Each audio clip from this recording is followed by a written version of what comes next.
প্রশ্ন হচ্ছে, ইয়া আল্লাহ, আপনার রাসূলের ওসিলা আমাকে ক্ষমা করে, আমাকে কি করেন, ক্ষমা করে দেন। ব্যক্তি সত্তার ওসিলা দেওয়াটা জায়েজ নেই, হারাম। ব্যক্তি সত্তার ওসিলা দিয়ে আল্লাহর কাছে চাওয়া জায়েজ নেই। কি জায়েজ আছে?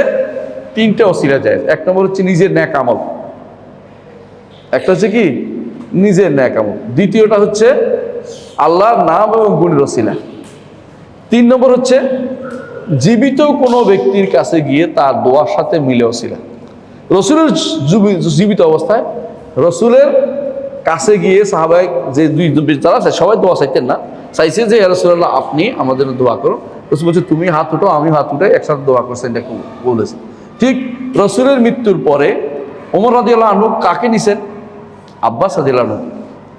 রসুলের কবর কাছে যান নাই, তার রসুলের চাচা আব্বাসকে ডেকে নিয়ে বলছেন যে আপনি হাত উঠান, আমরা হাত উঠাবো, আল্লাহর কাছে বলেন আমরা বৃষ্টি যেন দেয়। কারণ তিনি জানতেন যে রসুলের মৃত্যুর পরে তার কাছে কোনো তার সত্তা দিয়ে দোয়া করা যাবে না। এই জন্য তাদের আব্বাসের কাছে যাওয়ার একদম বলছে আল্লাহ রসুল আমাদের মধ্যে আসেন, বৃষ্টি দিতে হবে, এটা করতেন, তাই না? কিন্তু এই জাতীয় নীতি অবলম্বন করা যাবে না। এই জন্য ব্যক্তি সত্তার ওসিলা দিয়ে কোনো দোয়া চলবে না। যে আমাদের মধ্যে অনেকে আবার বলে কি আল্লাহ এখানে তো ছোটো ছোটো বাচ্চা আছে, এদের ওসিলা, এটাও জায়েজ নেই। এই জাতীয় বসে বলাও জায়েজ নেই। ব্যক্তি সত্তার ওসিলা দিয়ে কোনো দোয়া হবে না, মানে ওসিলা হবে না ব্যক্তি সত্তা দিয়ে। বরং কি করতে হবে?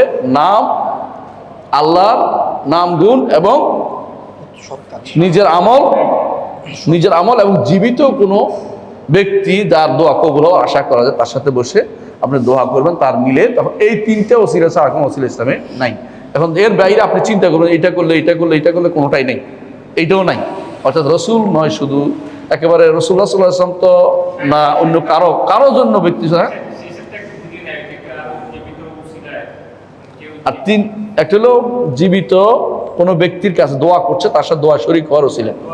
হ্যাঁ, আরেকটা হচ্ছে না আল্লাহর নাম গুণ, আরেকটা হচ্ছে নিজ নেক আমল, দুই রাকাত নামাজ পড়ছেন, ওসিলা দিয়ে দোয়া করছেন। এইভাবে কথা বুঝে আসছে। জি।